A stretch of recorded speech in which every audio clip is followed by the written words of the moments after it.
अरे भाई, जिस घर में गाय माता दुखी होकर के निवास करती है वह तो घर ही नरक है, और मरने के बाद उस मनुष्य को उस नरक भी जाना पड़ेगा, यानी कि दोहरा नरक भोगना है।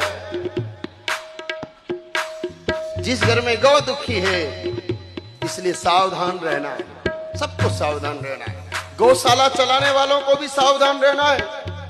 अगर गौशाला चला रहे, गौशाला में गाय माता दुखी है, तो वहां स्वर्ग कैसे हो सकता है? जिस गौशाला में गौ माता को बराबर चारा नहीं मिलता, समय पर पानी नहीं मिलता, गाय माता की कुंडियां साफ नहीं की जाती, ग्वाले गाय माताओं को, जिस गौशाला में हाथ में ग्वाले के डंडा है, समझ लो कि यमराज का डंडा उसको गौशाला में रहने के बावजूद मिलेगा। पथमेरा की परंपरा है, 1,52,000 गाय माताएं हैं, एक भी ग्वाले के हाथ में डंडा नहीं मिलेगा। हाँ, बाहर चराने जाएंगे उस समय डंडा इसलिए दिया जाता है कि कोई जीव इनको सताए तो उसको भगाना। गाय माता को नहीं, गाय माता को डंडा दिखाने वाले को भी दंड मिलता है, तो गाय माता को डंडा लगाने वाले की क्या दशा होगी, विचार कर। इसलिए गौशाला खोलो तो सोच विचार करके सेवा कर सको। और याद रखना, सेवा में तो समस्या आती ही है।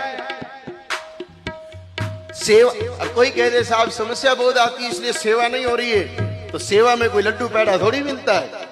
सेवा नाम ही समस्या का है।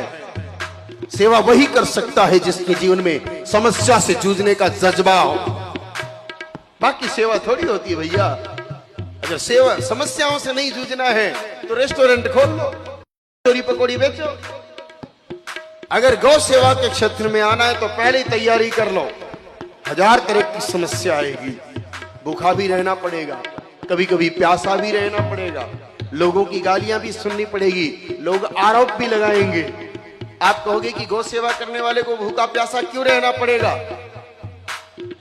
क्योंकि गौ सेवा का नियम है कि गौ सेवा करने वाला व्यक्ति जब तक गाय माता को घास नहीं मिले खुद भोजन नहीं कर सकता। और गौशालाओं में कई बार ऐसी स्थितियां पैदा हो जाती कि घास नहीं होती, तो फिर गौ माता के साथ गौशाला चलाने वालों को भी व्रत करना पड़ता है, उपवास करना पड़ता है। अगर वो भोजन कर ले तो पाप लगता है, ये नियम है।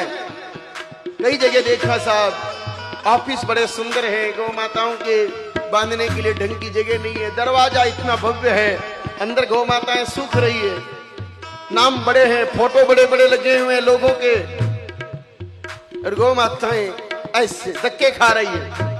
उन लोगों की क्या दशा होगी परमात्मा जाने। इसलिए गौ सेवा में बहुत सावधान रहने की जरूरत है। गौ अपराध अगर हुआ तो सेवा करने का पुण्य मिलेगा और पाप भी मिलेगा, इसलिए ब्रह्म राक्षस बनना पड़ेगा। इसलिए सावधान रहो, गौ सेवा पूरे मन से करनी पड़ेगी। ये अग्नि पुराण कह रही है, भाई मैं नहीं कह रहा हूं, मैं तो एक साधारण ग्वाला हूं।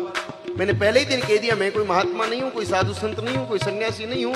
कपड़े इसलिए पहन ले कि आप लोग बात सुनो, दुनिया बात सुने, कि मैं तो एकदम अज्ञानी मूर्ख, दुनिया का सबसे पतित पापी ऐसा व्यक्ति। सिर्फ गुरुदेव ने कहा कि गाय माता की बात कहनी है इसलिए चोला पहन लिया, हमें कोई नियम कायदे कानून भी पता नहीं है। बस सिर्फ इतना पता है कि गाय माता की सेवा होनी चाहिए, और महापुरुषों ने जो कहा और धर्म ग्रंथों में जो लिखा वो हम आपको बताएंगे। बाकी हमें कुछ नहीं पता, हम कुछ नहीं जानते हैं। अग्नि पुराण ने कहा है कि जिस घर में गाय माता दुखी है उस घर के लोगों को तो नरक भोगना ही पड़ेगा, कुछ नहीं हो सकता।